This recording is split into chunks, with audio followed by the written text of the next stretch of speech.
नमस्कार दोस्तों, कैसे हैं आप लोग। 12 जुलाई 2022 के कॉम्प्रिहेंसिव न्यूज एनालिसिस और daily the Hindu editorial discussion में आपका स्वागत है। डाइवर्स सोर्सेस से न्यूज़ेस को डिस्कस करेंगे, प्लस द हिंदू के कुछ आर्टिकल्स को हम डिस्कस करेंगे।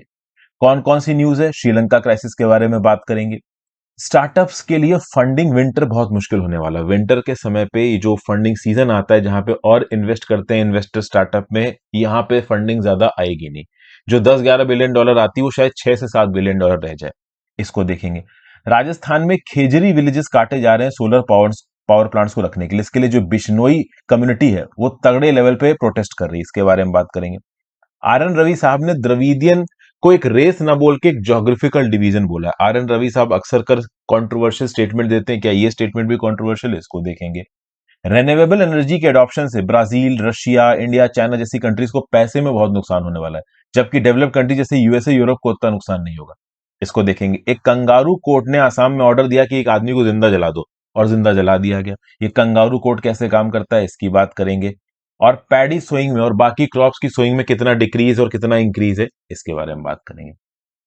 फिर एडिटोरियल डिस्कशन में शिवसेना का रेबेलियन, अभी की जो आयुर्वेदा की अप्रोच है उसमें क्या खामियां हैं।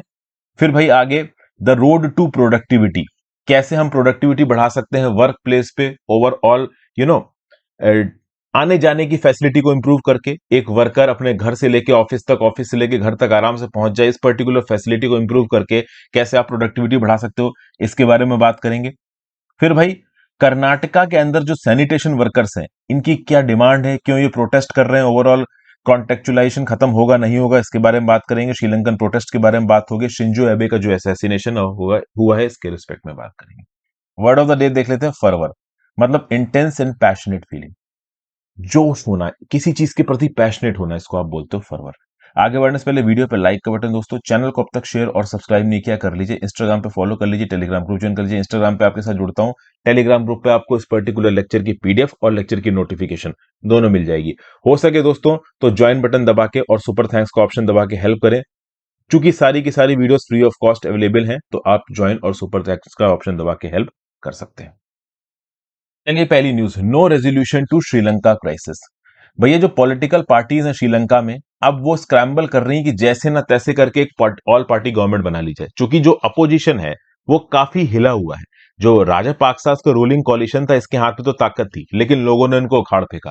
प्रेसिडेंट गोटाबाया राजपक्सा और प्राइम मिनिस्टर रानिल विक्रमसिंघे, इन दोनों ने बोल दिया कि हम रिजाइन कर देंगे। अब इनके रिजाइन करने के बाद बाकी पॉलिटिकल पार्टीज कैसे सरकार बनाएंगी, कैसे इस इकोनॉमिक कोलैप्स को टैकल करेंगी, कैसे फ्यूल, फूड और मेडिसिन लोगों के लिए अवेलेबल करवाएंगी, ये देखना बाकी है।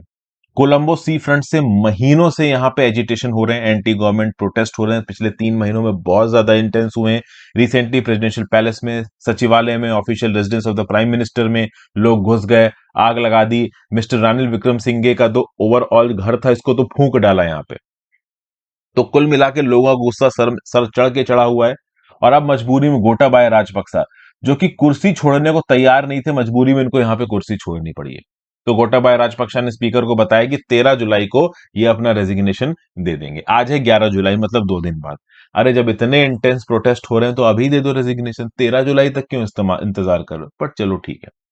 अगर मान लीजिए गोटाबाया राजपक्सा रेजिग्नेशन दे देते हैं, तब प्रेसिडेंट की कुर्सी पर कौन बैठेगा? तो श्रीलंका के संविधान के हिसाब से प्राइम मिनिस्टर बैठना चाहिए, but prime minister Ranil Wickremesinghe खुद यहां पे रिजाइन दे रहे हैं। तो इसके बाद आता है स्पीकर का नंबर, जो कि है महिंदा यापा अबेवर्दने। महिंदा यापा अबेवर्दने एक्टिंग प्रेसिडेंट की तरह काम करेंगे, और इस बीच में प्रेसिडेंट के इलेक्शन फिर से होंगे, एक नया प्रेसिडेंट चुना जाएगा, और हम यही उम्मीद कर सकते हैं कि ये नया प्रेसिडेंट रिप्रेजेंटेटिव हो, लोगों के प्रति इसका प्यार हो, ओवरऑल लोग इसको सपोर्ट करें, और श्रीलंका को फाइनेंशियल क्राइसिस से निकाला जा सके। श्रीलंका ऑलमोस्ट बैंकरप्ट हो चुका है। $7 बिलियन का फॉरेन डेप्ट का जो भी रीपेमेंट था, ये उन्होंने नहीं दिया। इनके फॉरेन रिजर्व्स ऑलमोस्ट खत्म हो चुके हैं। ना फूड, ना फ्यूल, कुकिंग गैस, मेडिसिन, किसी के लिए भी इनके पास पैसा है नहीं। इंडिया $3.8 बिलियन की मदद दे चुका है, बट हम लोग अब पैसा देते थोड़ी ना रहेंगे। 44 मैट्रिक टन्स की यूरिया की हमने क्रेडिट लाइन एक्सटेंड की है श्रीलंका को। हम श्रीलंका को काफी मदद दे चुके हैं, और अभी भी देने को तैयार है। चाइना की तरह हम श्रीलंका की इकोनॉमिक मॉडल में कमियां नहीं उबार रहे हैं, लेकिन अब किसी चीज की लिमिट होती है। श्रीलंका इस समय बर्बादी की तरफ जा रहा है। एक लिमिट से ज्यादा इंडिया इन्वॉल्व होगा तो हम भी बर्बादी की तरफ ही जाएंगे। लेट्स सी आगे यहाँ पे क्या होता है। फिर अगली न्यूज है startups in India brace for long and better winter. GS paper 3 growth and development में न्यूज काम है। तो फंडिंग की कमी आने वाली है इंडिया में स्टार्टअप्स को। देखिए ग्लोबल मैक्रो इकोनॉमिक फैक्टर्स हिले हुए हैं और जो स्टार्टअप इकोसिस्टम है इंडिया के अंदर ये भी हिला हुआ है। आगे आने वाले समय में एक लॉन्ग और बेटर विंटर आने वाला है। मतलब एक ऐसा विंटर जब नौकरियां कम होंगी, पोटेंशियल मास ले ऑफ होंगे, बड़ी तादाद में यहां पे वर्करों को निकाला जाएगा। अगले 12 से 18 महीने स्टार्टअप इकोसिस्टम के लिए खतरनाक होने वाले हैं। जो भी लोग यहाँ पे एम्प्लॉयड हैं इनको नौकरी से निकाला जा सकता है। इस स्टार्टअप इकोसिस्टम के पास फंडिंग नहीं आ रही है और सबसे ज्यादा इफेक्ट होगी एडटेक इंडस्ट्री और गेमिंग इंडस्ट्री। जो लास्ट क्वार्टर था अप्रैल से जून का, यहां पे जो स्टार्टअप फंडिंग थी वो 40% गिरी है। वैसे तो देखा जाए तो हर क्वार्टर में स्टार्टअप्स को 10 से 11 बिलियन डॉलर्स का इन्वेस्टमेंट मिल जाता है, नए इन्वेस्टर्स मिल जाते हैं। लेकिन ओवरऑल अप्रैल से जून वाले क्वार्टर में सिर्फ 6 से 7 बिलियन डॉलर का इन्वेस्टमेंट मिला। 40% इन्वेस्टर्स यहां पे कम आए हैं। तो क्या मतलब है, एक आगे आने वाले समय में बेसिकली एक्चुअली में विंटर इन द सेंस कि वो ठंडी वाली की बात नहीं हो रही, विंटर मतलब सब कुछ ठंडा पड़ गया है स्टार्टअप इकोसिस्टम में। अब ज्यादा इन्वेस्टमेंट पोटेंशियल इन्वेस्टर्स आ नहीं रहे हैं और इसके चलते अगर आप देखो तो इस साल स्टार्टअप्स में 10,000 से ज्यादा क्यूमुलेटिव लॉसेस हो सकते हैं। ऑलरेडी आप सुन रहे हो कि बड़े बड़े स्टार्टअप्स जैसे कि अन अकेडमी हो गया, आपका ये बैजूस हो गया, और भी एक दो स्टार्टअप्स हैं जो कि बहुत सारे लोगों को बड़ी तादाद में नौकरी से निकाल रहे हैं। उसकी एक वजह यह है कि इन स्टार्टअप्स के फाउंडर के पास भी पैसा नहीं पहुंच पा रहा है। क्योंकि देखिए एडटेक इंडस्ट्री शुरुआत में थोड़ी निगेटिव में जाती है। किसी भी इंडस्ट्री, अब आप ऊबर की बात कर लो, ओला की बात कर लो, ओला उबर भी जब शुरुआत हुआ तो शुरुआत में वो निगेटिव में जा रहा था, तो इन्वेस्टर्स के पैसे पे बूम कर रहा था, बाद में प्रॉफिटेबल हुआ। अब तो खैर फिर से निगेटिव में जा रहा है। तो कुल मिला के कोई भी स्टार्टअप इंडस्ट्री शुरुआत में इन्वेस्टर्स के पैसे पे चलती है और अगर इन्वेस्टर्स का पैसा सूखेगा तो भाई ले ऑफ तो देखो यहां पे करना पड़ेगा। तो इंडियन स्टार्टअप्स में लंबे समय तक सनशाइन चला है।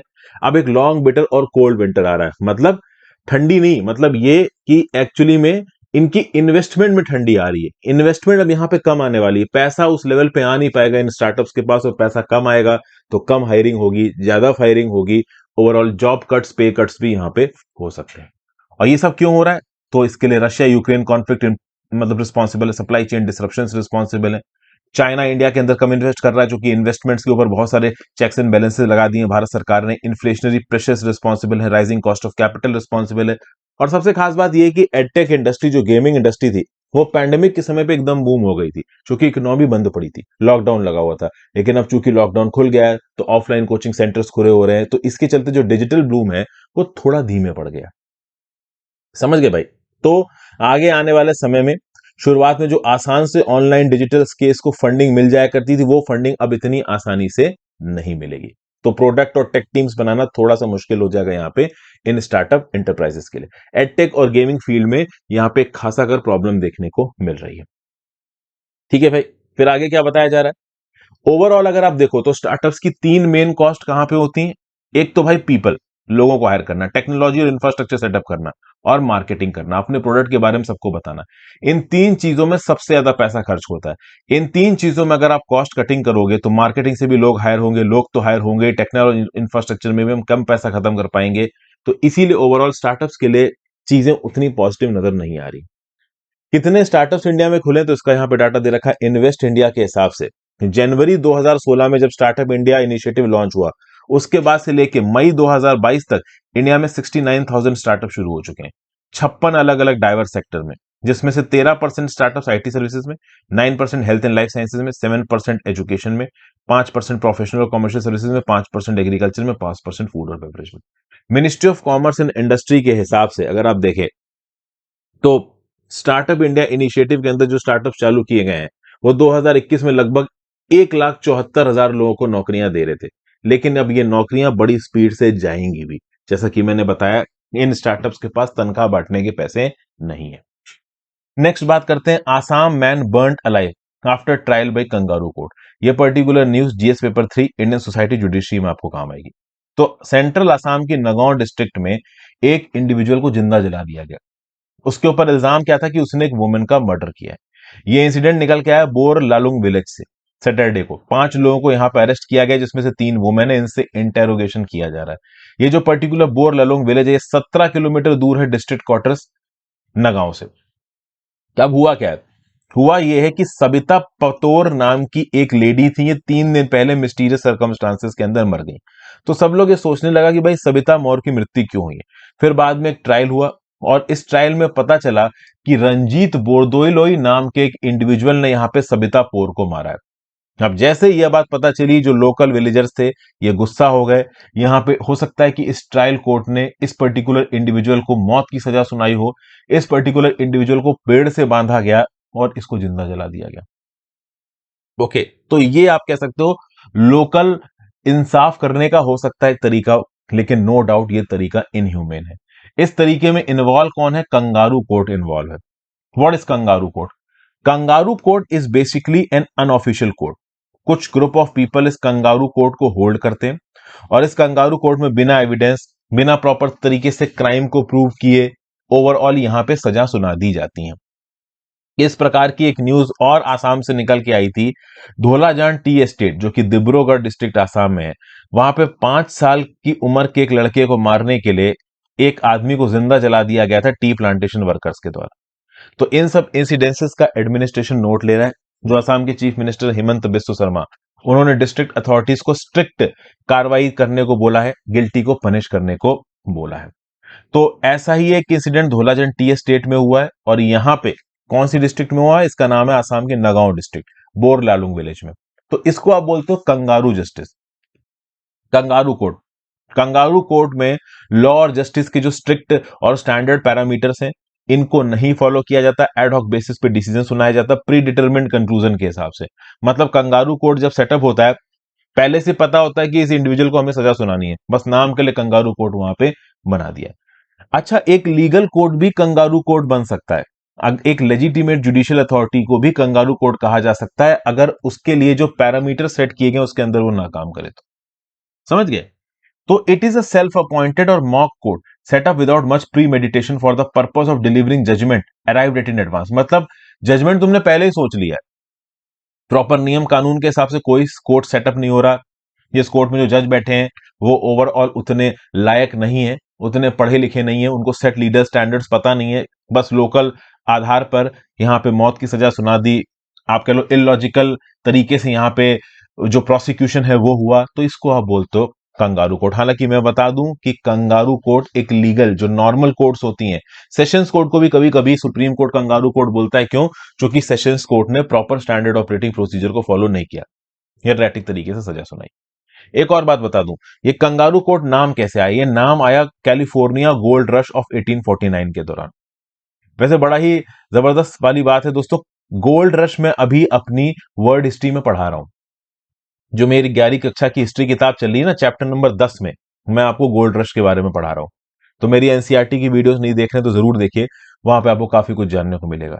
तो ये जो गोल्ड रश है, बेसिकली इस समय पे कंगारू कोर्ट नाम का शब्द निकला था। वैसे तो देखा जाए ये एक्सप्रेशन बना ऑस्ट्रेलिया में, लेकिन इसको पहली बार इस्तेमाल किया गया, रिकॉर्ड किया गया यूएसए में। ऑस्ट्रेलिया में क्यों बना? तो ऑस्ट्रेलिया में जब माइग्रेंट्स आ रहे थे तो माइग्रेंट्स अपने आप को प्लेन इलाके में सेटल कर रहे थे। उन प्लेन इलाकों में पहले कंगारू रहा करते थे, तो कंगारूज बड़े ही विस्मित तरीके से देखा करते थे कि ये कौन आ रहा है उनकी जमीन पर रहने के लिए, और एकदम से डर के भाग जाया करते थे। तो इसको बोला गया kangaroo rush, sorry kangaroo court. यहां पे एक चीज निकल के आई बेसिकली। तो मतलब ऑस्ट्रेलिया में कंगारूज बहुत थे, माइग्रेंट्स आ रहे थे, माइग्रेंट्स ने अपने आप को एक जगह पे सेटअप किया, बड़ी स्पीड में माइग्रेंट्स आ रहे थे, एक प्रकार का गोल्ड रश वहां पे चल रहा था। तो जिस इलाकों में पहले कंगारूज रहते थे उनको उखाड़ के बाहर फेंका। आप कह सकते हो एक प्रकार से वहीं पे ये कंगारू कोर्ट नाम का जो शब्द है इसका उदय हुआ है। नेक्स्ट आते हैं, villages still against solar plants protects khejri trees. Okay, GS paper three, environment conservation में न्यूज आपको काम आएगी। जोधपुर की डिस्ट्रिक्ट में फालोदी, मतलब जोधपुर डिस्ट्रिक्ट में फलोदी तहसील, यहां पे बिश्नोई एक्टिविस्ट ने लड़ाई की। किसके साथ लड़ाई की? सोलर पावर प्लांट लगाने वाले एम्प्लॉयज के साथ। देखिए, ओवरऑल जोधपुर की डिस्ट्रिक्ट की फलोदी तहसील में 8 सोलर पावर प्लांट्स लगाए जा रहे हैं। अब जब ये सोलर पावर प्लांट्स लगाए जा रहे थे तो बहुत सारे पेड़ों को यहां पे काटा गया। जो सोलर एनर्जी कंपनी यहां पे पावर प्लांट्स लगा रही है उनको 25,000 बीघा खेत दिया गया है, और इस खेत में सोलर पावर प्लांट्स लगाने के लिए अनफॉर्चुनेटली इन्होंने क्या किया है, बहुत से पेड़ काट दिए। जो पेड़ इन्होंने काटा है, खेजरी ट्री, इसको बोला जाता है the state tree of Rajasthan. तो ये राजस्थान का स्टेट ट्री है, इसको बड़ी तादाद में यहां पे काटा गया सोलर एनर्जी कंपनीज के द्वारा। इन सोलर एनर्जी कंपनी का क्या बोलना है कि भाई हम तो यहां पे ओवरऑल अपने सोलर पावर प्लांट्स लगा रहे हैं। क्या है ना, हमारे राजस्थान का जो वास्ट डिजर्ट लैंड है वेस्टर्न राजस्थान में, यहाँ पे सोलर और विंड पावर का पोटेंशियल बहुत ज्यादा है। राज्य की सरकार और केंद्र की सरकार बड़े लंबे समय से कोशिश कर रही है कि इस पर्टिकुलर इलाके में डेजर्ट इकोसिस्टम को एडवांटेजेस तरीके से इस्तेमाल किया जा सके। तो ट्रीज को काट के सोलर पैनल्स को एक पर्टिकुलर अलाइनमेंट में लगाना, ये यहाँ पे टारगेट है स्पेस के मैक्सिमम यूटिलाइजेशन के लिए। और इसके लिए हुआ ये कि बड़ी तादाद में जो खेजरी ट्रीज है ना, इनको काटा गया। लेकिन जब ये खेजरी ट्रीज काटे गए तो यहाँ पे जो बिश्नोई एक्टिविस्ट हैं ये सड़कों पे उतर आए, ये प्रोटेस्ट करने लगे, ये बोलने लगे खेजरी ट्री मत काटो। अब समझने की कोशिश करते हैं। ये जो खेजरी ट्री है, जिसको आप जामी भी बोलते हो locally, this is the state tree of two states, Rajasthan and Telangana. इसको किंग ऑफ द डिजर्ट बोला जाता है। चिपको मूवमेंट को खेजरी ट्रीज ने ही इंस्पायर किया था। ठीक है ना। इसकी मेडिसिनल प्रॉपर्टीज है, इसका जो रूट सिस्टम है वो काफी एक्सटेंसिव है। तो सैंड ड्यून्स की शिफ्टिंग को स्टेबलाइज करता है, बहुत हद तक सॉइल की न्यूट्रिएंट एफिशिएंसी को मेंटेन करके रखता है। और अगर कोई सांप काट ले तो सांप के ट्रीटमेंट में भी ओवरऑल इस पर्टिकुलर ट्री के चीजों को इस्तेमाल किया जा सकता है। तो आप कह सकते हो कि खेजड़ी ट्री के बहुत सारे बेनिफिट्स हैं और इस खेजड़ी ट्री को यहां पे काटा जा रहा है। हालांकि जो सोलर पावर प्लांट लगाए जा रहे हैं इसके भी कुछ फायदे हैं। ये जो पावर सेक्टर यहाँ पे सेटअप किया जा रहा है राजस्थान में, ये एग्रीकल्चरिस्ट को इकोनॉमिक गेम्स लेके आ रहा है। क्योंकि जिन भी एग्रीकल्चरिस्ट की यहाँ पे जमीन खरीदी गई है, इनको एक बड़ी तादाद में कैश कंपनसेशन दिया गया इन सोलर पावर प्लांट कंपनी के द्वारा। तो इकोनॉमिक बेनिफिट्स तो देखो यहाँ पे हैं इन्वॉल्व। बिश्नोई एक्टिविस्ट का क्या बोलना है कि इनकी सेंटिमेंटल अटैचमेंट है जमीन के साथ, खेजरी ट्री के साथ, प्रोसोपिस सिनेरारिया ट्रीज के साथ। इनका यह बोलना है कि ये जो सोलर पैनल्स आप लगा रहे हो, इससे डिजर्ट का जो फ्लोरा है और जो फोना है वो इफेक्ट हो रहा है। अब देखिए, फ्लोरा फोना तो यहाँ पे डेफिनेटली इफेक्ट हो रहा है, इसमें तो कोई डाउट है नहीं। हजारों की तादाद में यहाँ पे खेजरी ट्रीज को काट दिया गया है सोलर पावर प्लांट्स को सेटअप करने के। इसीलिए यहाँ पे एक वायलेंट क्लैश हमको देखने को मिली है फलोदी तहसील के बादी सिद्ध इलाकों में। इन सोलर पावर प्लांट्स की कंपनी को सेटअप करने वालों के साथ बिश्नोई एक्टिविस्ट ने यहाँ पे लड़ाई कर ली। ये सोलर एनर्जी फर्म्स क्या कर रहे थे कि खेजरी ट्रीज को बर्न कर दे रहे थे, उनको उखाड़ के जमीन में गाड़ दे रहे थे, उससे जमीन लेवल हो रही थी और उस जमीन के ऊपर ये लोग सोलर पैनल सेटअप कर रहे हैं। क्योंकि सोलर पैनल्स को आप लेवल जमीन के ऊपर ही सेटअप कर सकते हो। फाइनली इस लड़ाई को शांत करने के लिए एडमिनिस्ट्रेशन यहाँ पे इन्वॉल्व हुआ है। एडमिनिस्ट्रेशन ने सोलर एनर्जी फर्म्स को बोला है कि अगर आप खेजरी ट्रीज को उखाड़ रहे हो तो उनको जलाओ मत, किसी और जगह पे उनको रिलोकेट कर दो। ठीक है ना। मतलब उस खेजरी ट्री को एज इट इज उखाड़ो और किसी और जगह पे जाके लगा दो जहां पे सोलर पावर प्लांट नहीं लगना है। ये जो सोलर पावर प्लांट्स है, ये 3.5 लाख के बीघा इलाके में लग रहा है overall, mainly in the western parts of the state. कहां कहां पे? देवीकोट, रासला, मुलाना, देवदा, झिंझियाली, म्यालझार, रामगढ़, पोखरन और other regions of Thar desert. और यहाँ पे बड़ी तादाद में खेजरी ट्रीज काटे गए हैं, जलाए गए हैं। जहां पे बवाल हुआ वहां पे लोकल एडमिनिस्ट्रेशन ने बोला कि भाई काटो जलाओ मत, ऐसा करो पेड़ को निकाल के एज इट इज किसी दूसरी जगह पे लगा दो। खेजड़ी ट्री की बात की जाए तो एक बहुत इंपॉर्टेंट रोल प्ले करता है थार रीजन के इकोसिस्टम में। राइट साइड पे आपको नजर आ रहा है। फॉडर फ्यूल विड तो प्रोवाइड करता ही है, साथ साथ सॉइल की न्यूट्रिएंट वैल्यू को बढ़ाता है, डेजर्ट क्रॉप्स और फूड प्लांट्स में एक अच्छी ईल्ड लेके आता है। एक पॉपुलर लोकल डिश है सांगरी, वो भी इस पर्टिकुलर खेजड़ी ट्री के फ्रूट से बनती है। फिर बात करते हैं रिसेंटली आर एन रवि साहब के एक स्टेटमेंट की। अभी 216वां साल चल रहा है वेल्लोर सपॉय अपराइजिंग का, इसको सपॉय म्यूटनी भी बोला जाता है। अब इस पर्टिकुलर इवेंट पे आर एन रवि साहब ने अपनी कुछ टिप्पणी दी है। क्या टिप्पणी दी है? इन्होंने बोला कि ये भाई जो द्रविडियन रेस है ना, ये एक्चुअली में एक रेस नहीं है, ये एक ज्योग्राफिकल डिवीजन है। इसको रेस बनाने की कहने की गलती की ब्रिटिशर्स ने। ब्रिटिशर्स ने अपनी डिवाइड एंड रूल पॉलिसी के चलते क्या किया कि आर्यंस को एक अलग रेस बना दिया, द्रविडियंस को एक अलग रेस बना दिया और उसके बेसिस पे इंडिया के लोगों को आपस में लड़ाया और अपने आप को राज कराया। यह गलत है। एक्चुअली में जो इलाका था विंध्यन रेंज के नॉर्थ का, इसको आर्यंस का सेटलमेंट बोला गया। और जो साउथ का इलाका था, जिसमें आज की डेट का महाराष्ट्र आता है, कर्नाटका आता है, तेलंगाना आता है, तमिलनाडु आता है, उड़ीसा आता है, इसको द्रविडियन इलाका बोल दिया। और यहां पे रहने वाले लोगों को रेस से डिनोट कर दिया, जिससे लोगों के बीच में कल्चरल सेग्रीगेशन आ जाए। जबकि एक्चुअली में ये रेसेस नहीं है। आर्यन और Dravidian, it is not a race, it is a geographical division. मतलब इन इलाकों में कुछ और लोग बोलते हैं, नॉर्थ के इलाकों में कुछ और लोग बोलते हैं। तो ये बोल देना कि ओवरऑल ये रेस अलग है, वो दूसरी रेस अलग है, द्रविडियन अलग है, आर्यंस अलग है, ये गलत है। ये ब्रिटिश की डिवाइड एंड रूल स्ट्रैटेजी का एक पार्ट था। अगर हम इस प्रकार से रेसेस मानने लगेंगे तो आपको ये पता चलेगा कि भाई ब्रिटिशर्स की ये चाल थी। क्योंकि समझिए, जब ब्रिटिशर्स से हम आजाद हुए, ब्रिटिशर्स छोड़ के जाने लगे, तब इंडिया के अंदर 600 अलग अलग इंडिया थे, ठीक है ना। लेकिन पाकिस्तान अलग हुआ, बाकी इंडिया फॉर्चुनेटली यूनाइटेड रहा। अगर आप ब्रिटिशर्स की आइडियोलॉजी के हिसाब से चलते तो 600 अलग कंट्रीज आपको नजर आती इंडिया के अंदर। तो आज की डेट में लोगों को ये समझने की जरूरत है कि Dravidian is not a race, it is a geographical entity. एक ज्योग्राफिकल एंटिटी जहां पे कुछ लोग रहते हैं, उनका कल्चर हो सकता है नॉर्थ के लोगों से थोड़ा अलग हो, बट रेस अलग है, ये कहना गलत है। ऐसा बोला यहां पे आर एन रवि साहब ने। एक प्रोग्रेसिव स्टेटमेंट है मेरे हिसाब से, ठीक है ना। एक देश की यूनिटी को प्रमोट करने वाला स्टेटमेंट है। हालांकि आर एन रवि साहब कई बार बहुत सारे कंट्रोवर्शियल स्टेटमेंट्स भी देते हैं जो कि द्रविडियन आइडेंटिटी के अगेंस्ट जाते हैं। और ऑब्वियस सी बात है, ये स्टेटमेंट भी बहुत हद तक कुछ एक्सपर्ट्स के हिसाब से द्रविडियन आइडेंटिटी के अगेंस्ट ही जाएगा तमिलनाडु के अंदर, ठीक है। ओवरऑल सपॉय म्यूटनी के बारे में यहां पे बात की, गवर्नर साहब ने बोला कि ये जो सपॉय म्यूटनी थी, इसका कारण यह बताया जाता था कि ड्रेस कोड के अगेंस्ट रिवॉल्ट हुआ है। बट एक्चुअली में ड्रेस कोड के लिए रिवॉल्ट नहीं था, ये रिवॉल्ट था अपनी आजादी के लिए, अपनी ऑटोनॉमी के लिए, अपनी सोवरेनिटी के लिए। इसलिए रिवॉल्ट क्यों हुआ, इसके प्रॉपर रीजंस को अभी भी ढूंढने की जरूरत है।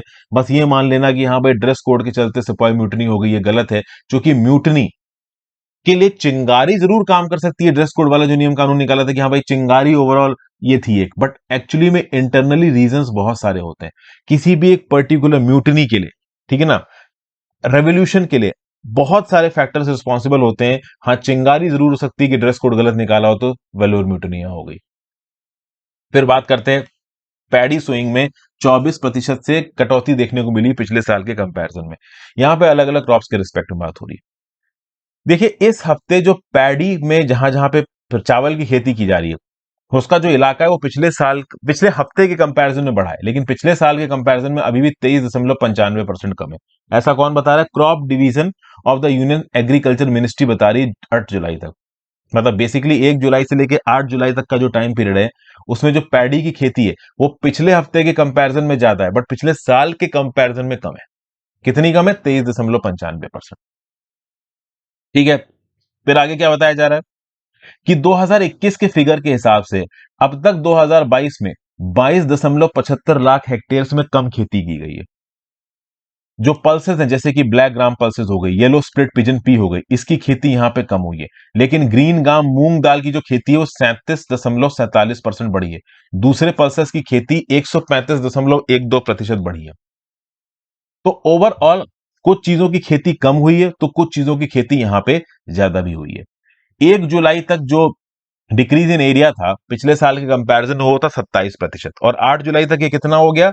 लगभग 23.95%। छत्तीसगढ़ में 6.1 लाख हेक्टेयर में खेती कम हुई है। पंजाब में 4.8 लाख हेक्टेयर में खेती कम हुई है। मध्य प्रदेश में 4.6 लाख हेक्टेयर में खेती कम हुई है 2022 में कंपेयर टू 2021। मध्य प्रदेश में सबसे ज्यादा कम हुई 22.4 लाख हेक्टेयर में। राजस्थान में 25 लाख हेक्टेयर में खेती ज्यादा हुई है। ऑयल सीड्स की बात की जाए तो 20% जगहों पे खेती कम हुई है ऑयल सीड्स में। ग्राउंडनट और सोयाबीन में 18.95% और 21.74%। सनफ्लावर को प्रेफरेंस दिखा रहे हैं फार्मर्स इस खरीफ सीजन में, क्योंकि इसका जो कल्टीवेशन है वो 43% बढ़ा है। ओके, लगभग 1.16 लाख हेक्टेयर हो गया है। कोर सीरियल में देखा जाए तो बाजरा की खेती 79.26% बढ़ी है। ज्वार, रागी, मेज और स्मॉल मिलेट्स की खेती पिछले साल से थोड़ी कम हुई है। केंद्र की सरकार ने रिसेंटली ही राज्य की सरकारों को एनकरेज किया कि आप पैडी की कल्टीवेशन को बढ़ाइए, क्योंकि इस पैडी की डिमांड पूरी दुनिया में बढ़ रही है। तो पैडी और वीट की खेती हम यहां पे कर नहीं सकते। एडिबल ऑयल्स की खेती को बढ़ाने के लिए भी केंद्र की सरकार स्टेप्स ले रही, रीजन बीइंग इंपोर्ट की वजह से एडिबल ऑयल्स के दाम मार्केट में बहुत ज्यादा है। फिर भाई, renewable energy to reduce revenues, GS paper 2-3 में एनर्जी इंटरनेशनल रिपोर्ट्स में पर्टिकुलर न्यूज आपको काम आएगी। क्या बोलते हैं यहां पे न्यूज? देखिए, आज की डेट में हम एक ट्रांजिशन की तरफ जा रहे हैं जिसमें फॉसिल फ्यूल्स की बजाय हम लोग रेन्यूएबल एनर्जी सोर्सेस का प्रयोग कर रहे हैं, ठीक है ना। मतलब हम लोग कोयला और तेल जला के इलेक्ट्रिसिटी पैदा नहीं करेंगे। हम लोग क्या करेंगे कि भाई हवा से, मतलब विंड एनर्जी से सन से यानी सोलर एनर्जी से अपनी इलेक्ट्रिसिटी पैदा करेंगे। लेकिन इसका नुकसान होने वाला है लॉन्ग टर्म में रशिया, ब्राजील और चाइना जैसी मेजर डेवलपिंग कंट्रीज को, जो कि फॉसिल फ्यूल से बहुत सारा रेवेन्यू आता है सरकार के पास। ये स्टडी कौन बता रहा है? International institute of sustainable development.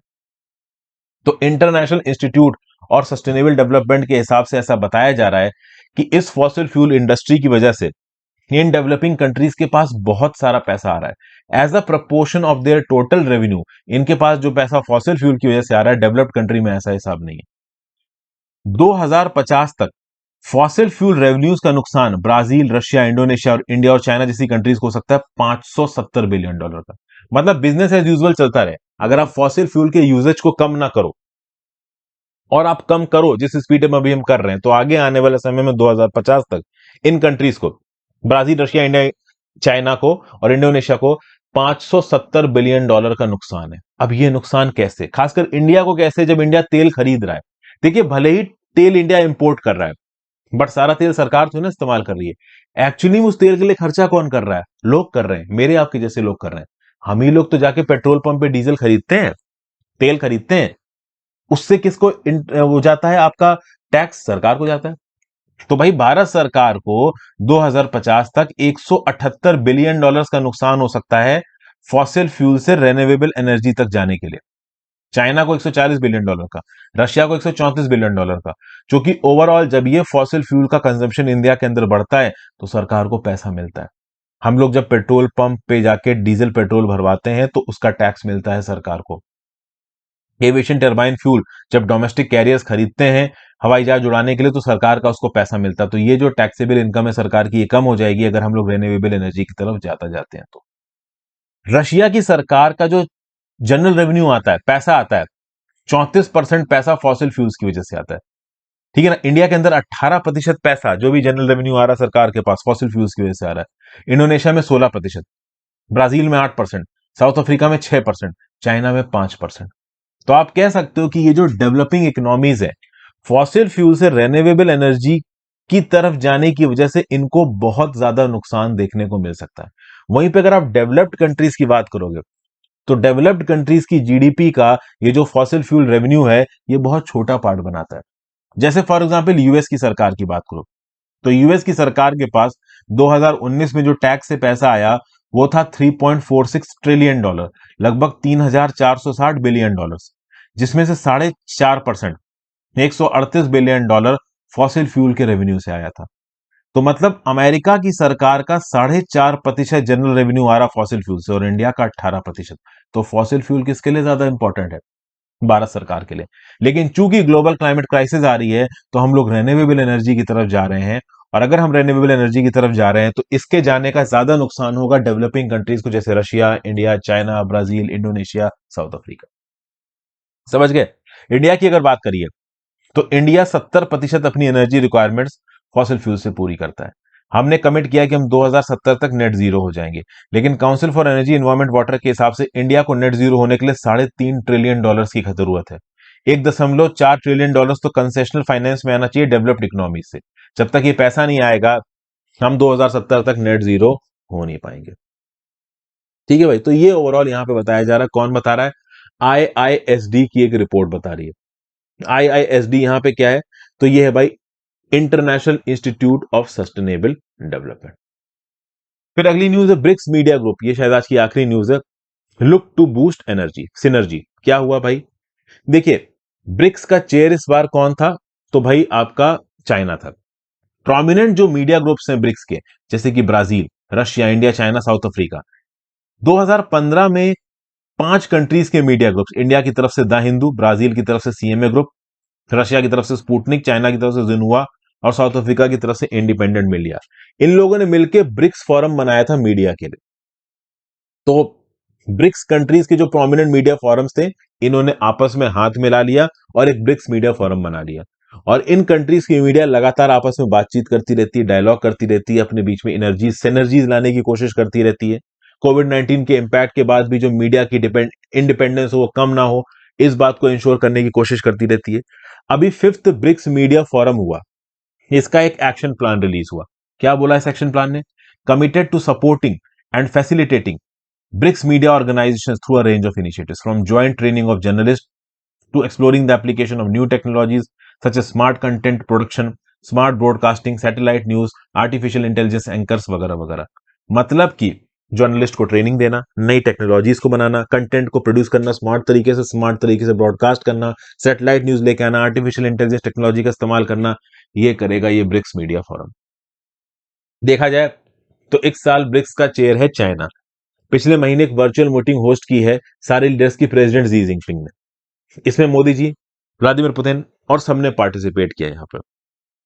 इस बार का मीडिया फोरम कौन होस्ट कर रहा है? तो जिनहुआ, जो कि चाइना की न्यूज एजेंसी है, वो यहां पे होस्ट कर रही है। जो वर्चुअल गैदरिंग हुई अभी फ्राइडे को, उसमें 300 रिप्रेजेंटेटिव्स थे 170 मीडिया ऑर्गेनाइजेशन के, और ये 170 मीडिया ऑर्गेनाइजेशन 73 डेवलपिंग कंट्रीज में फैले हुए हैं। तो ये जो ब्रिक्स मीडिया फोरम है, ये कब बना था? 2015 में बना था। शुरुआत में कौन 5 ग्रुप्स ने मिलकर बनाया था? इंडिया की तरफ से कौन सा ग्रुप था? द हिंदू ग्रुप था। ओके, अब तक ये जो ब्रिक्स मीडिया फोरम है 4 फोरम होल्ड कर चुका है, 5 मीटिंग्स होल्ड कर चुका है, बीजिंग, केप टाउन और सौ पोलो में। ठीक है भाई, ओवरऑल तो ये सब याद रखिएगा। मीडिया को क्या नुकसान हो रहा है कोविड 19 की वजह से, यूक्रेन क्राइसिस की वजह से, इसकी भी बात यहां पे रेगुलरली होती रहती है।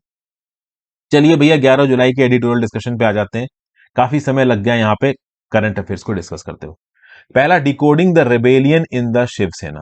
भाई देखिए, यहां पे ओवरऑल बात हो रही है महाराष्ट्र की पॉलिटिक्स की। एकनाथ शिंदे जी ने अपनी अलग सरकार बना दी, 40 मेंबर्स लेजिस्लेटिव असेंबली के इनके साथ थे। उद्धव ठाकरे और उनकी महाविकास अघाड़ी की जो सरकार थी वो गिर गई, और एकनाथ शिंदे यहाँ पे चीफ मिनिस्टर बन गए हैं ऑन बिहाफ ऑफ, कह लो, भारतीय जनता पार्टी एंड शिवसेना। अब कह लो एक कॉलिशन फिर से यहाँ पे आ गया। अब देखिए, ये जो रिबेलियन हुआ है शिवसेना के अंदर, ये अब तक का शिवसेना के अंदर का सबसे बड़ा रिबेलियन है।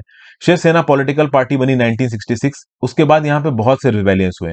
छगन भुजबल ने शिवसेना छोड़ी, नारायण राणे ने शिवसेना छोड़ी, बाद में राज ठाकरे ने शिवसेना छोड़ी। लेकिन ये जो शिवसेना का रेबेलियन अभी हुआ है, ये अब तक का सबसे बड़ा रेबेलियन है। और ये रेबेलियन बहुत हद तक उद्धव ठाकरे जी की लीडरशिप को चैलेंज करता है।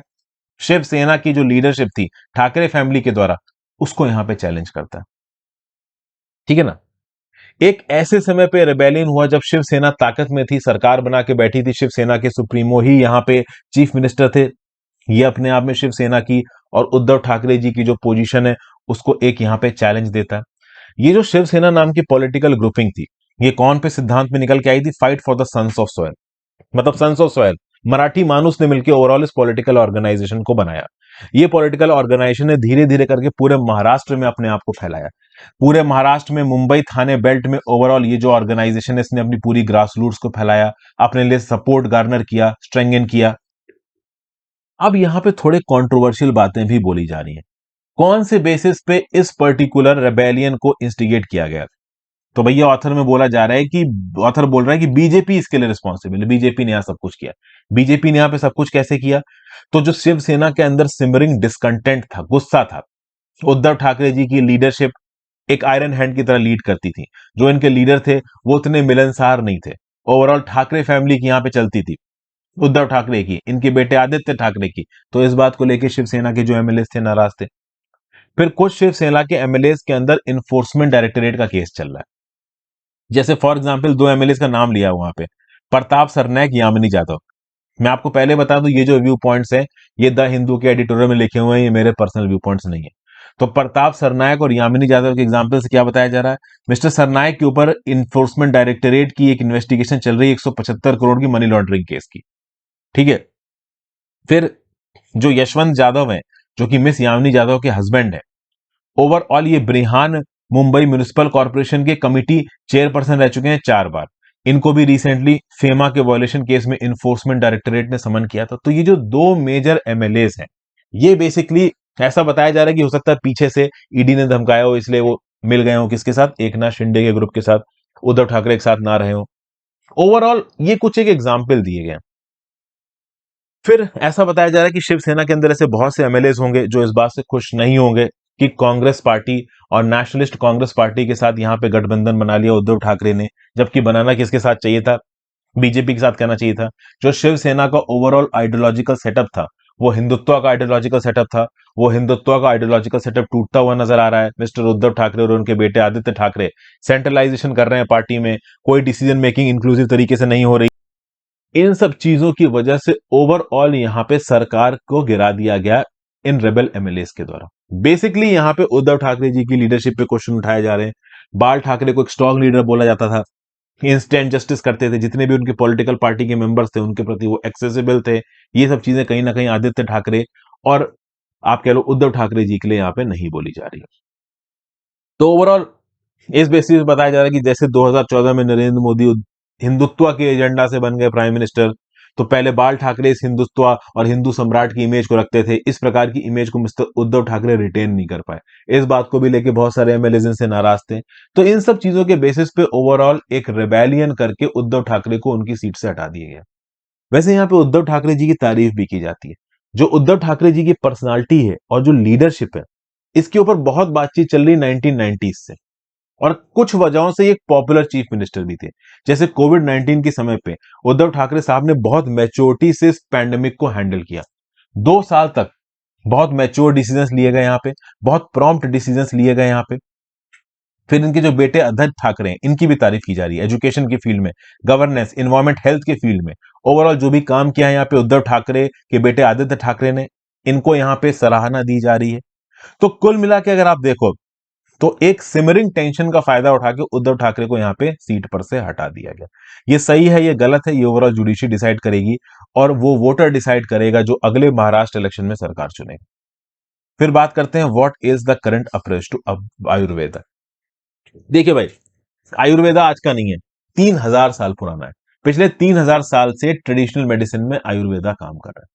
लेकिन आज की डेट में जब बात आती है हेल्थ केयर ऑफ मिलियंस, करोड़ों की तादाद में जब इंडियंस को हेल्थ केयर प्रोवाइड करने की बात आती है, तो डेफिनेटली यहाँ पे आयुर्वेदा की बात की जा रही है।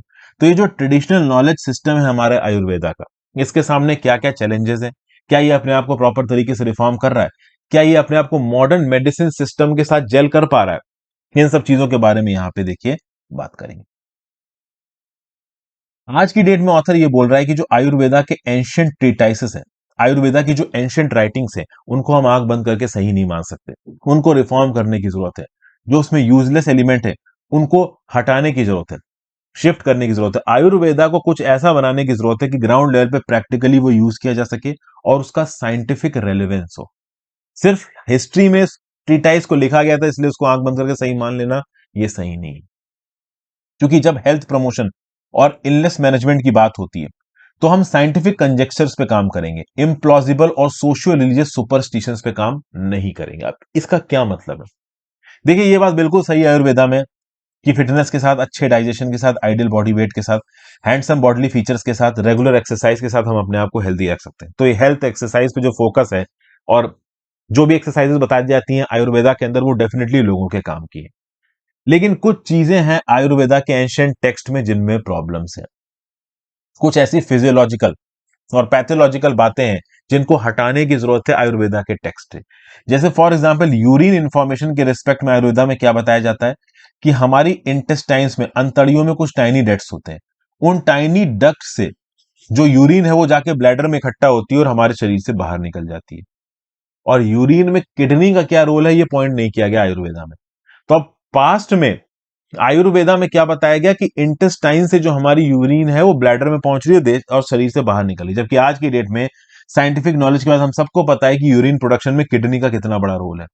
तो क्या ये जो पर्टिकुलर एंशिएंट इंफॉर्मेशन है जो कि बहुत हद तक अनसाइंटिफिक और गलत है, इसका आयुर्वेदा में रहना जरूरी है? नहीं जरूरी है। इस प्रकार की अनसाइंटिफिक कंजेक्चरल आइडियाज को मॉडर्न फिजियोलॉजी में जगह नहीं दी जा सकती। तो बेटर यह रहेगा कि आज के आयुर्वेदिक टेक्स्ट से इस प्रकार के आइडियाज, इस प्रकार की बातों को हटा दिया जाए। ये यहां पे आइडिया दिया जा रहा है, समझ गए? तो बेसिकली आप आयुर्वेदा को कुछ इस प्रकार से रिफॉर्म करो कि हम स्टैब्लिश्ड साइंटिफिक फैक्ट्स के ऊपर बात करें। पुराने एपिस्टेमिक रिकॉर्ड पे चलोगे तो चीजें बिगड़ जाएंगी। दो चीजें होती हैं, एक होती है थ्योरेटिकल, एक होती है एपिस्टेमोलॉजिकल। आज की डेट में अगर आप देखो तो हमारे पास मॉडर्न साइंस में क्यों इलनेसेस हो रही हैं, उन इलनेसेस का साइंटिफिक कारण क्या है, हमारे बॉडीली फंक्शंस, हमारे बॉडी ऑर्गन्स क्यों सही तरीके से काम नहीं कर रहे हैं, अंडरलाइनिंग हेल्थ और इलनेस इश्यूज क्या हैं, ये सब हमको पता है। तो आयुर्वेदा की जो कंजेक्चरल पुरानी बातें हैं जो साइंटिफिक तरीके से प्रूवन नहीं है, उनको जितना जल्दी हटा दिया जाएगा उतना बेहतर है, और ये नहीं किया जा रहा है। Ministry of Ayush, Ayurveda, yoga, naturopathy, यूनानी सिद्ध और होम्योपैथी के अंदर जो रिसर्च सेंटर्स आते हैं वो ये इंपॉर्टेंट काम नहीं कर रहे हैं, वो ये अनसाइंटिफिकनेस को नहीं हटा रहे हैं, ओवरऑल थ्योरी में जो ये इंपॉर्टेंट चेंजेस हैं इनको यहां पे नहीं कर रहे हैं, पुराने दकियानूसी ख्यालात के हिसाब से चल रहे हैं जो कि आयुर्वेदा की पोटेंसी को हर्ट कर रहा है। एपिस्टेमिक सुपीरियोरिटी को मानना यहां पे गलत होगा। देखिए, the notion of epistemic security, अच्छा, इस एपिस्टेमिक सिक्योरिटी के रूट्स कहां पे, एक हाईली इन्फ्लुएंशियल मेमोरेंडम जो कि science and art of Indian medicine author किया गया था जी श्रीनिवास मूर्ति द्वारा। ये जो मेमोरेंडम था, it formed parts of two reports, Osman committee 1923, Chopra committee 1948। ये कुछ इंपॉर्टेंट डॉक्यूमेंट्स है आयुर्वेदा के साइंटिफिक वैलिडिटी को लेकर। एक तो memorandum on the science and art of Indian medicine, एक उस्मान कमेटी 1923, एक चोपड़ा कमेटी 1948। इतना आपको देखिए लिखने की जरूरत है नहीं, आप बस समझते जाओ। यहां पे क्लासिकल आयुर्वेदा में बहुत मिस्टिफाइंग थ्योरीज हैं, इन थ्योरीज को डीमिस्टिफाई नहीं किया गया। आयुर्वेदा में ऐसा हो जाता है, इसकी ऐसी शक्ति होती है कि आपकी बॉडी की सारी नसों को अच्छा कर देगी, इस प्रकार की जो बातें हैं ना, वो आज की डेट में रेलेवेंटली साइंस के साथ एसोसिएट नहीं की जा सकती। और जब तक आयुर्वेदा को मॉडर्न साइंस के साथ आप सिनर्जाइज नहीं करोगे, सिंक्रोनाइज नहीं करोगे, तब तक आयुर्वेदा की जो ग्रोथ है वो बहुत लिमिटेड रहेगी। फिर सभी समय में जो आयुर्वेदा के स्कॉलर्स हैं, जैसे यहां पे एग्जाम्पल दिया गया, एक स्कॉलर है देवी प्रसाद चट्टोपाध्याय, एक है प्रियव्रत शर्मा, इन्होंने आयुर्वेदा के अंदर एपिस्टेमिक सुपीरियोरिटी की बात की है। अब जब आप मिस्टिफाइंग बेसिस पे किसी एक पर्टिकुलर मेडिसिन ब्रांच की सुपीरियोरिटी की बात करोगे तो ओवरऑल आप उसकी साइंटिफिक रेलेवेंस को कम कर रहे हो, और इसके चलते आयुर्वेदा के अंदर रिफॉर्म नहीं हो पा रहा है। ये ओवरऑल लॉजिक है इस पर्टिकुलर आर्टिकल का। ये जो आयुर्वेदा का एस्टैब्लिशमेंट है, इसके रिसर्च सेंटर हैं, वो इंटेलेक्चुअली इश्यू को रिड्यूस नहीं करना चाहते, इस पर्टिकुलर आयुर्वेदा फील्ड को पूरी तरीके से साइंस के साथ जोड़ना नहीं चाहते। अभी recently Indian journal of medical ethics में एक, आप कह लो, आर्टिकल छपा है, confessions of an Ayurveda professor. इसको ऑथर किया किशोर पटवर्धन साहब ने, ये फैकल्टी मेंबर है बनारस हिंदू यूनिवर्सिटी के। तो पटवर्धन साहब यहां पे क्या बोल रहे हैं, he has candidly admitted that the anatomy and physiology contained in the Ayurvedic classics is mostly outdated and that the official approach to this subject is misguided। मतलब आयुर्वेदिक क्लासिक्स के अंदर जो एनाटॉमी, फिजियोलॉजी, जो साइंटिफिक एलिमेंट्स दिखाए गए हैं वो बहुत आउटडेटेड हैं, उनको रिफॉर्म करने की जरूरत है, करेक्ट करने की जरूरत है। बट आयुर्वेदा की फील्ड में जो भी लोग इन्वॉल्व हैं वो इस चीज को एक्सेप्ट करके उसको करेक्ट नहीं कर रहे हैं, जिससे ओवरऑल पूरा का पूरा जो इकोसिस्टम है वो करप्ट हो रहा है। करिकुलम को यहां पे बदलने की जरूरत है अगर आपको आयुर्वेदा को रेलेवेंट रखना है तो, आयुर्वेदा की साइंटिफिक अब प्रोग्रेस को इंश्योर करना है तो, आयुर्वेदा की प्रैक्टिस को पूरी दुनिया में फैलाना है तो, ये तब तक आप नहीं कर सकते जब तक ओवरऑल आयुर्वेदा की स्टडी को आप अंदर से रिफॉर्म नहीं करते। और ये यहां पे देखिए हो नहीं पा रहा है। अभी की जो पढ़ाई है वो छोटे छोटे यंगस्टर्स को प्रोटो साइंस दिखा रही है, सीडो साइंस दिखा रही है, सुपर सोफिस्टिकेटेड एडवांस साइंस दिखा रही है, जो कि एक्चुअल में ग्राउंड लेवल पे एग्जिस्ट नहीं करती आयुर्वेदा के कंटेक्स्ट में। तो ये ओवरऑल बातें यहां पे बताई जा रही है, आयुर्वेदा को ठीक करने के लिए आइडियाज दे रहे हैं जीएल कृष्णा साहब, ये खुद आयुर्वेदा फिजिशियन है और होमी भाभा फेलो है। फिर नेक्स्ट आर्टिकल है the road to productivity. Investment in roads reduces travel time, increases economic output and helps upgrade human development. भाई सिटीज बहुत इंपॉर्टेंट है, सिटीज से हमारी दुनिया का और एक देश की डेवलपमेंट होती है। अगर देश को, हमारे देश को $5 ट्रिलियन की इकोनॉमी बनना है तो हमारी सिटी का ग्रो करना जरूरी है। और जब पैंडेमिक इंड्यूस लॉकडाउन लगा सिटीज में तो हमारी इकोनॉमी बहुत तेजी से नीचे गिरी, हमारे नेशनल और मैक्रो इकोनॉमिक जो ग्रोथ टारगेट्स थे वो रुक गए। 2020 में, अप्रैल 2020 में जब पैंडेमिक फैला, उसके बाद बार्कलेज रिपोर्ट ने यह बताया कि जो इकोनॉमिक लॉस था कोयलालंपुर, मनीला, दिल्ली और मुंबई जैसे शहरों को लॉकडाउन करने का, वो लगभग था 1 से 1.7 बिलियन डॉलर पर वीक। इतना नुकसान हो रहा था सिटीज को लॉक करने की वजह से। क्यों? क्योंकि जब सिटीज लॉक मोड में चली गई, लॉकडाउन हो गया, तो इकोनॉमिक प्रोडक्टिविटी रुक गई। जो लेबर था वो मार्केट में जाके ना अपना स्किल दिखा सकता है, ना ही कोई नॉलेज स्पिल ओवर कर सकता है, ना ही इकोनॉमी में कंट्रीब्यूट कर सकता है। यहां से एक स्टेटमेंट की तरफ ध्यान जाता है फ्रेंच प्लानर एनेल बॉर्टाउड के। इन्होंने क्या बोला कि इकोनॉमिक और प्रोडक्टिव एक्टिविटी शहरों में होती है, शहरों में जॉब होती है, उन जॉब के दम पे एक सिटी इकोनॉमिकली प्रोडक्टिव होती है, और लेबर फोर्स उसमें एक बहुत बड़ा मेजर रोल प्ले करता है। और अगर आप लॉकडाउन लगा दोगे तो ओवरऑल ये लेबर फोर्स का काम बिल्कुल बंद हो जाएगा, सिटी की ग्रोथ बंद हो जाएगी, पूरे देश की ग्रोथ बंद हो जाएगी। अभी एक पॉइंट है। दूसरा पॉइंट यहां पे यह बताया जा रहा है कि एक सिटी की ग्रोथ में एक फैक्टर जो बहुत इंपॉर्टेंट रोल प्ले करता है वो है ट्रेवल टाइम टू वर्क। आपको पता है एक सिटी के अंदर लेबर काम कर रहा है, जॉब करने वाला इंसान काम कर रहा है, उस जॉब करने वाले इंसान को कितना समय लग रहा है अपने घर से नौकरी जाने का और नौकरी से घर आने का, ये ट्रेवल टाइम टू वर्क बहुत मेजर रोल प्ले करता है। 2016 में देश में जो सबसे धीमा शहर था ट्रेवल टाइम टू वर्क में वो था बेंगलुरु। 22 किलोमीटर आप ट्रेवल कर सकते हो बेंगलुरु के अंदर 1 घंटे में। गजब ट्रैफिक जाम लगता है। बेंगलुरु का traffic jam all India famous है। जो बेंगलुरु में लोग रहते हैं वो जानते हैं, जिन्होंने नौकरी की है। दिल्ली में जो ट्रैफिक है वो प्रति घंटे 25 किलोमीटर है। बेसिकली इस स्पीड पे चलती हैं गाड़ियां। चेन्नई में प्रति घंटे 33 किलोमीटर, मतलब चेन्नई में सबसे तेज है अगर शहरों की बात की जाए। मुंबई का डाटा यहाँ पे नहीं दिया गया, मैं खुद मुंबई का डाटा जानना चाहता हूं बट यहाँ नहीं दिया गया। तो बेसिकली पोस्ट पैंडेमिक सिटीज में ट्रेवल टाइम अभी भी एक मेजर प्रॉब्लम बन के हमारे सामने खड़ा हुआ है। मतलब ओवरऑल आपको इतना किलोमीटर तय करने में कितना घंटा लग रहा है, ये एक फैक्टर बहुत इंपॉर्टेंट, एक लेबर की प्रोडक्टिविटी और इनफैक्ट सिटी की प्रोडक्टिविटी को डिसाइड करने में। फिर जब जब शहरों में पानी बरसता है, जैसे मुंबई में तो हर साल पानी बरसता है, चेन्नई वगैरह में भी बरसता है सर्दियों में, तो पॉट होल्स बन जाते हैं। ये पॉट होल्स कहीं ना कहीं लॉजिस्टिक्स और ट्रेवलिंग को अफेक्ट करते हैं, कम्यूट टाइम को बढ़ा देते हैं, ओवरऑल क्वालिटी ऑफ लाइफ को बेकार कर देते हैं। एक मेट्रोपॉलिटन इलाके में जितनी भी जॉब्स क्रिएट होती हैं, नॉमिनल लेबर मार्केट जो है, अब देखिए एक तरीका तो ये होता है कि एक सिटी में टोटल कितनी नौकरियां हैं ये आप देखो। दूसरा, एक जो कम्यूटेशन का स्फीयर है, जैसे कि अगर आप मुंबई में देखो तो सेंट्रल लाइन है, हार्बर लाइन है, बहुत सारी लाइंस बनी हुई रेलवेज की। अगर आप ओवरऑल हार्बर लाइन पे रह रहे हो, नवी मुंबई साइड रह रहे हो, तो आपके लिए सिटी के बिल्कुल कोने पे गोरेगांव अंधेरी तक पहुंच पाना नौकरी करने के लिए लिटरली मुश्किल हो जाता है। और अगर आप जाते भी हो करने के लिए तो आपको बहुत सारा समय और पैसा इस कम्यूटेशन में निकल जाएगा। तो बेसिकली अगर एक सिटी को ग्रो करना है तो कम्यूटेशन का टाइम छोटा होना चाहिए और कम्यूटेशन सस्ता होना चाहिए, क्योंकि पॉपुलेशन बढ़ रही है। ये जो चैलेंज है ये हमारे देश के बड़े बड़े मेट्रोपॉलिटन सिटीज के सामने है, चाहे चेन्नई की बात करो, चाहे आप कह लो कलकत्ता की बात करो। वैसे मैं आपको बताऊं, चेन्नई में मैं रहा हूं, चेन्नई में मुझे कम्युनिकेशन बहुत आसान रहा, बेंगलोर में मैं कभी रहा नहीं। और मुंबई में तो मैं इतना परेशान हुआ कम्युनिकेशन में कि भाई पूछो मत।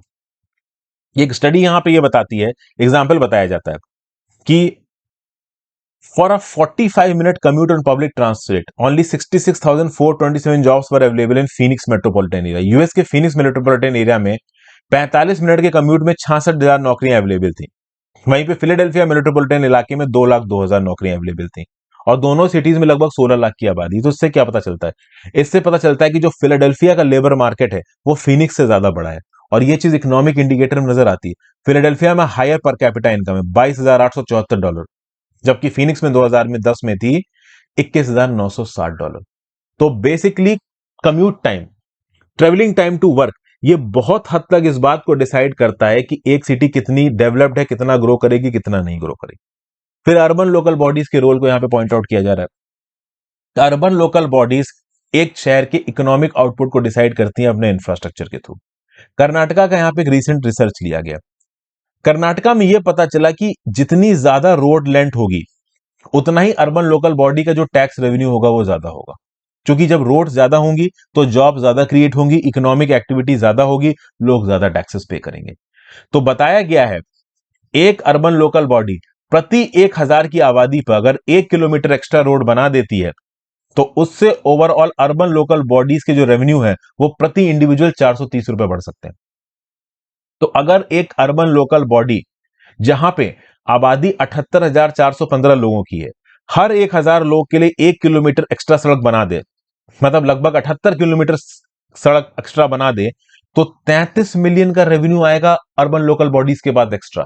मतलब 3,30,00,000 का रेवेन्यू आएगा अर्बन लोकल बॉडीज के बाद एक्स्ट्रा, जो कि over the course of time exponentially बढ़ता जाएगा। तो बेसिकली सड़कें बनाना, इंफ्रास्ट्रक्चर बनाना, ये अर्बन लोकल बॉडी को एक एक्सपेंडिचर की तरह नहीं, एक इन्वेस्टमेंट की तरह देखना चाहिए, क्योंकि लॉन्ग टर्म में जो इन्वेस्टमेंट है ना, ये बहुत पॉजिटिवली आपको रिटर्न देता है। फिर पॉट होल्स को फिक्स करना, रोड्स पे पडल्स को फिक्स करना, ये भी गवर्नमेंट की प्रायोरिटी होनी चाहिए। इससे ट्रेवलिंग टाइम कम हो जाता है, लेबर मार्केट ज्यादा अच्छी तरीके से काम करते हैं, इकोनॉमिक आउटपुट अच्छा होता है और हम $5 ट्रिलियन की इकोनॉमी की टारगेट की तरफ बढ़ते हैं। काला श्रीधर और विशाल आर एक प्रोफेसर है institute of social and economic change में और एक आईएएस ऑफिसर है गवर्नमेंट ऑफ कर्नाटका के, इन्होंने ये आर्टिकल लिखा है। फिर कर्नाटका की सैनिटेशन वर्कर स्ट्राइक के बारे में बात की जा रही है। पौरा कर्मिकास, जिनको सैनिटेशन वर्कर कहा जाता है कर्नाटका के अंदर, इन्होंने 1 जुलाई को स्ट्राइक कर दी।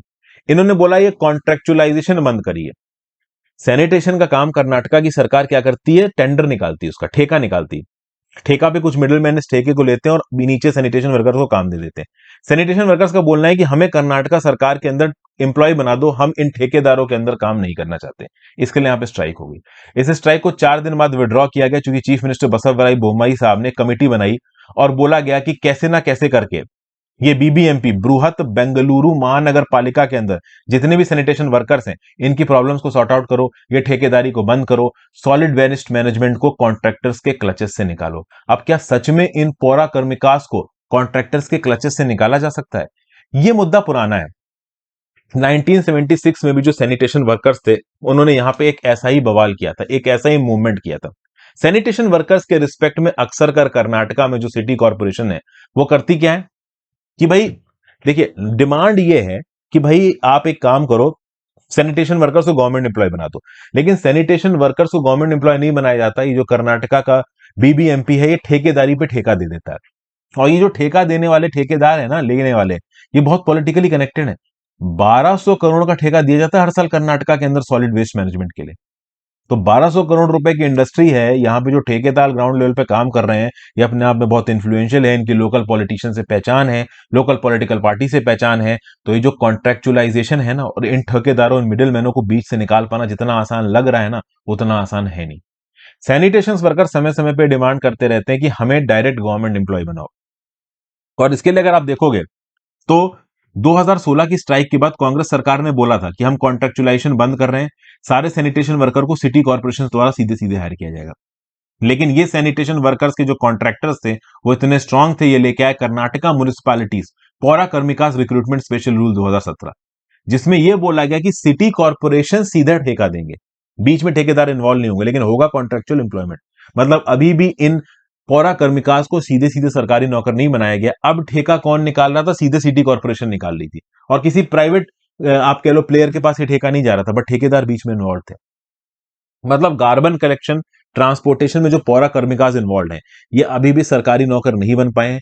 अभी भी इनडायरेक्टली जो ठेकेदार है वो इनको एक्सप्लॉइट कर रहे हैं, इनको बहुत कम पैसा देते हैं। जब शुरू शुरू में सीधे सीधे इन ठेकेदारों को पैसा मिलता था, तो ये 31,000 पौरा कर्मिकास की सैलरी क्लेम करते थे। बाद में सरकार ने जब ग्राउंड लेवल पे चेक किया, तो केवल 17,000 पौरा कर्मिकास थे। तो इन पौरा कर्मिकास के एक्सप्लॉइटेशन को कम करने के लिए क्या इनको सरकारी नौकर बनाया जाएगा?